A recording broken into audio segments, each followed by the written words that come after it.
I want to start with a question today, and it's this. What did you do to celebrate Martin Luther King Day this past Monday? Here's what I did. 3 loads of laundry. Just as I have for the past 31 years, ever since Martin Luther King Jr. Day was first celebrated in January of 1986. All of my 30 years in the legal profession were spent in public sector law, and there were many benefits to it, such as a steady paycheck by direct deposit every 2 weeks and good health care insurance. But one of the best perks was the 10 federal holidays I received every year. New Year's Day and Martin Luther King Day in January, followed through the year by President's Day in February, Memorial Day, Independence Day, Labor Day, Columbus Day, Veterans Day, Thanksgiving Day, and Christmas. I did something distinctly festive, such as shooting off fireworks, attending a parade, going on a picnic, eating out with friends, on each of those days, except Martin Luther King Day, when I busied myself with laundry. In other words, I did something fun or sociable or celebratory on all the white holidays, and laundry on the black one. Last Monday was a little different, however, for instead of just doing the laundry, I sat down while the clothes were in the dryer and read one of Dr. King's lesser-known works entitled Don't Sleep Through the Revolution, which he gave as the Ware Lecture at the 1966 Unitarian Universalist General Assembly in Florida. After that, I spent several hours finishing this sermon and reflecting on how those of us who are white consciously and unconsciously use language in order to further our privileged social location and status, and perhaps even worse, how we, or at least I, fail to speak when racism should be interrupted, and how my silence operates as consent. In the next few minutes, I'm going to describe for you 3 personal incidents from this past year that all serve to stop me in my spiritual and theological tracks. The first occurred several months ago at a little food shop in Tarrytown, which is about 2 miles north of where I live on Lake Austin Boulevard. I go there several times a week around 1:30 in the afternoon, have a late lunch of soup and a cookie and a Diet Dr. Pepper, don't tell my grandmother, and usually work a crossword puzzle. The shop has one long table down the middle, and as I sat down on this particular occasion, there was an elderly couple in their 80s across from me who were talking about which movie they wanted to go to that afternoon. I grew up not being allowed to say what is now referred to as the N-word, so I was shocked to hear them revert to a childish rhyme to decide on their movie du jour. Eeny, meeny, miny, mo, catch an N-word by the toe. If he hollers, let him go. Eeny, meeny, miny, mo. I felt my stomach turn over, so I put down my soup spoon and said, absolutely nothing. I mean, I'm a nice girl. I have good manners. I don't correct my elders. I believe in live and let live. And this is America, and we have free speech, blah, blah, blah. And on with every slick rationalization for my silence I could come up with. The older couple left, and for months I replayed that scene in my head, wondering what could I have said that would have meant anything. And it finally occurred to me that what was called for was not a correction of them, but a voicing of my own deep pain. What I wanted to say was, it hurts my heart to hear that word spoken by us white people. But in fact, I said nothing, and by doing so, I gave my consent to what had been said by them. The second incident occurred shortly after the Black Lives Matter banner was hung in our courtyard here. At coffee hour, someone came up to me and said, "What's with the banner? All lives matter, and I don't see why we have to have that thing hanging up in the trees." I just don't get Black Lives Matter at all, and that whole movement would have a lot more credibility if their leaders didn't dress like jive turkeys. I felt like a deer in the headlights, and I could feel my throat closing up and my brain shutting down with rubbish like, oh, you're only the rookie student minister, and you're not even a minister of this church, not even a member of this church, and this person's been a member for a long time and gives generously, and I'll be in trouble if I push back against their opinion, and I don't know enough about Black Lives Matter to engage in a meaningful discussion with this person, and blah, blah, blah, and on with my own mental tapes. But I knew I couldn't and shouldn't remain silent, so I sank into my familiar default setting, an intellectualized legal approach where I started rambling about due process and equal protection and the disparate impact of laws and police tactics and courtroom procedures and sentencing outcomes and parole decisions on Black people, and how I really didn't think that what people wore mattered. I felt as if I was standing outside my own skin and watching myself be a talking head, when what I really needed to do was forcefully say, listen to me. What we're talking about is Black bodies on the ground, dead, lost to their families and loved ones forever, simply because of walking while Black, or driving while Black, or living while Black. Their lives mattered, all of them. But I didn't do that, and my verbal response to what the other person had said served only to make racism into a clever and civilized little debate about constitutional ideals and clothing choices, rather than an impassioned plea to see the systemic and ongoing destruction of people of color in this country for hundreds of years. In this situation, instead of saying nothing, I spoke, but only from my head and not from my heart. Like the food shop scenario, I've replayed this one hundreds of times in my imagination. And what I wish I'd said was, I disagree completely with you. Do you have time for lunch this week so we can talk about it more? I didn't, but as I thought more and more about how I and other educated, liberal, middle-class white people talk about racism, and about how language really is the primary expression of any culture, I deliberately launched myself into a third scenario that had some surprising results, and it was this. I decided to conduct an informal poll of about 25 liberal, white, middle-class people like me, using the question, given the fact that we all pretty much agree about what racism is and how to define it, what kind of evaluative language will you use to describe racism? Here's a sampling of the results. Racism is so wrong. It's really bad. It's morally reprehensible. It's profoundly disturbing. It's illegal. It's a blight upon society. It's something that bugs me a lot. It's disgraceful. It's just not right. It's the province of the uneducated. It's something we need to work on. It's disgusting. It's something I've given up on. It's a national embarrassment. It's something I'm really tired of talking about. It's like cultural acne. It's an affront to democracy. It's been around for centuries and it's not going away. It's horrible. It's a huge, insoluble problem. It's gross. It's ugly. It's a crying shame. And for a finale, the most ironic appraisal of all, it's appalling, a word whose etymology means making something pale or causing it to whiten.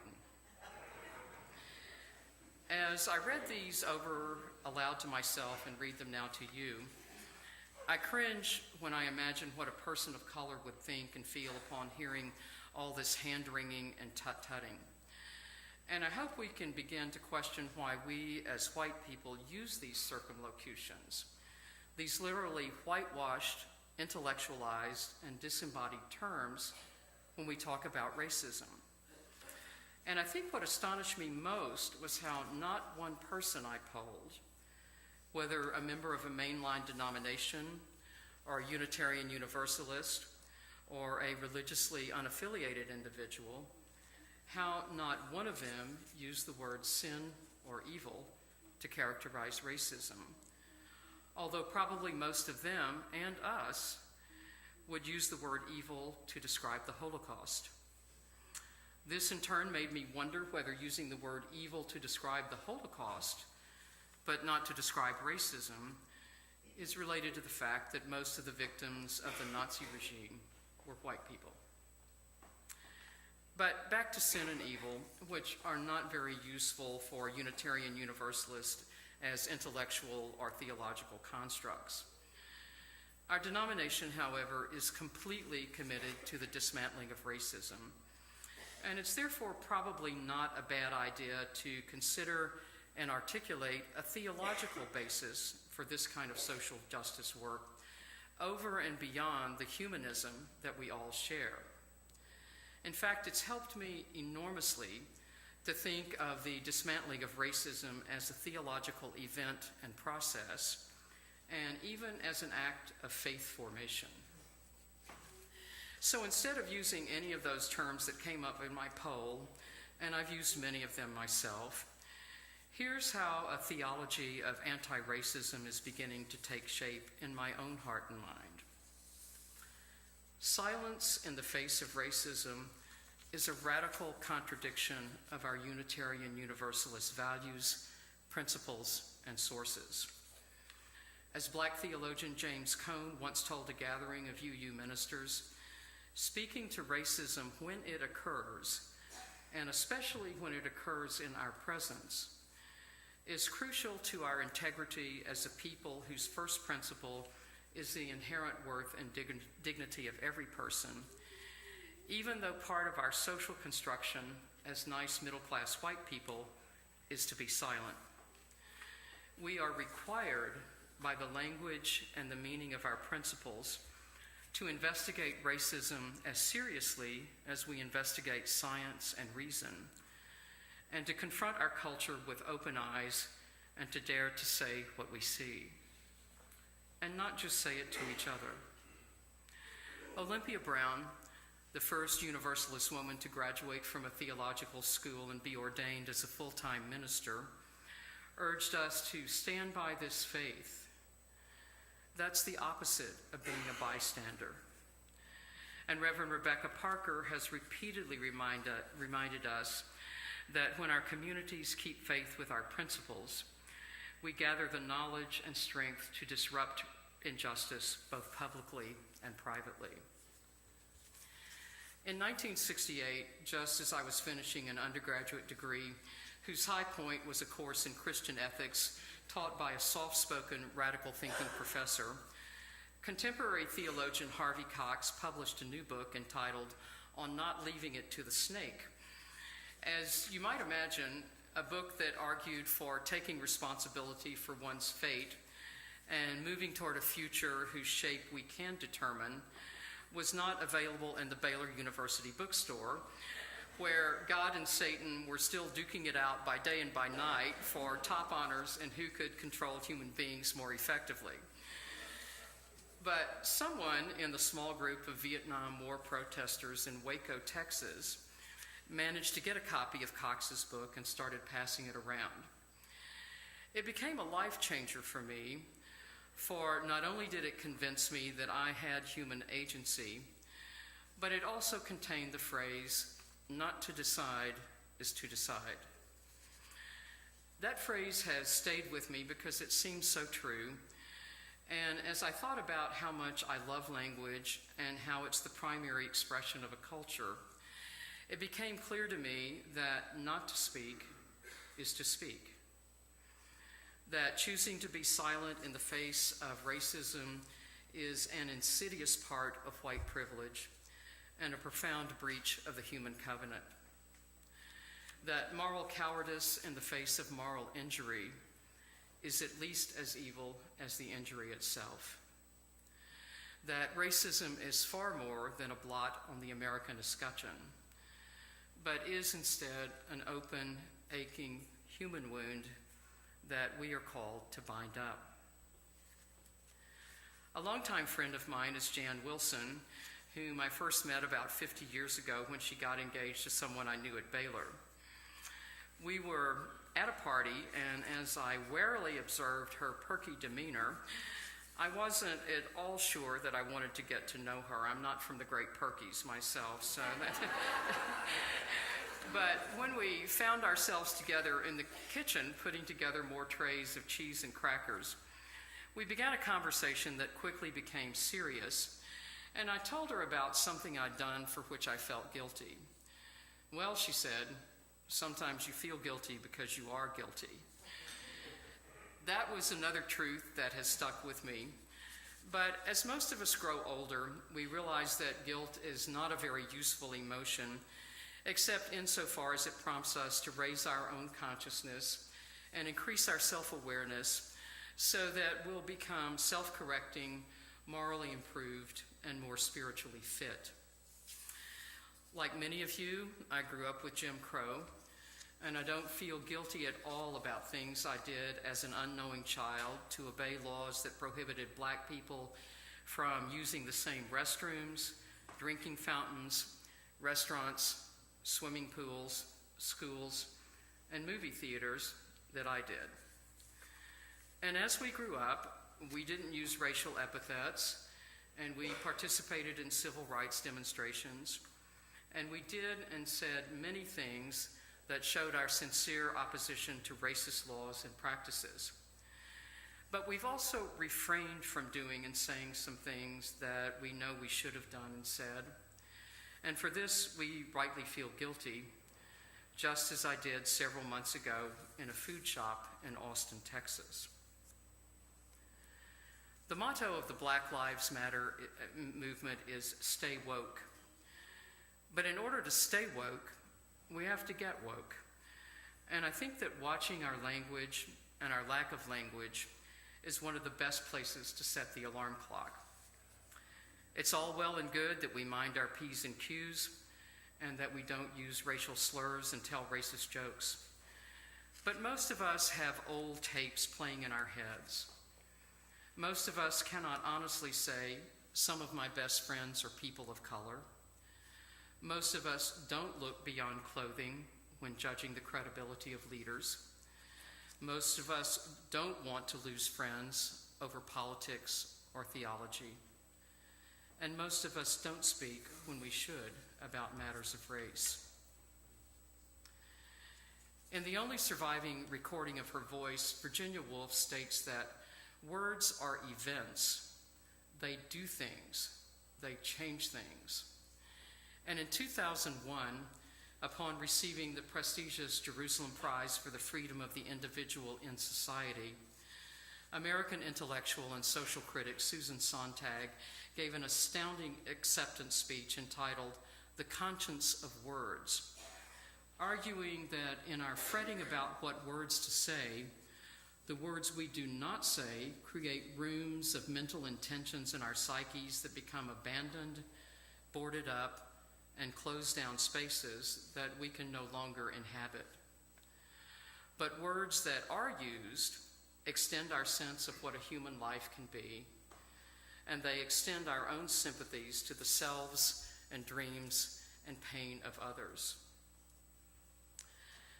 I believe so strongly that our hearts are in the right place, but that our tongues are often tied. One of the things the seminary encourages us to do is to develop a one-sentence elevator speech to use whenever someone asks, "What's Unitarian Universalism?" I've seen some wonderfully creative 20-word answers to that, and I would invite and encourage all of us to work not only on that one, but also to develop a quick response when the language of racism is used in our presence. Thanks to an incident at a Tarrytown food shop, mine will be, "It hurts my heart to hear us white people use those words." Now, more than ever, as we look for ways not only to uproot and dismantle racism against all people of color, but also to prevent its spread during the rise of white nationalism, I think it's imperative that I and we collect our thoughts and feelings, render them into articulate expressions of inclusion and equality, and open our mouths in resistance and dissent. As I've learned with great pain, I can never speak truth to power if I can't bring myself to speak it in a small food shop in Austin, Texas. My silence will not protect me from seeing the destruction of people of color or from hearing the call to lift up their lives. And our collective silence will not protect anyone but tyrants and demagogues. May we find the words we need to say, and may we speak them with force, with conviction, and with love. Amen.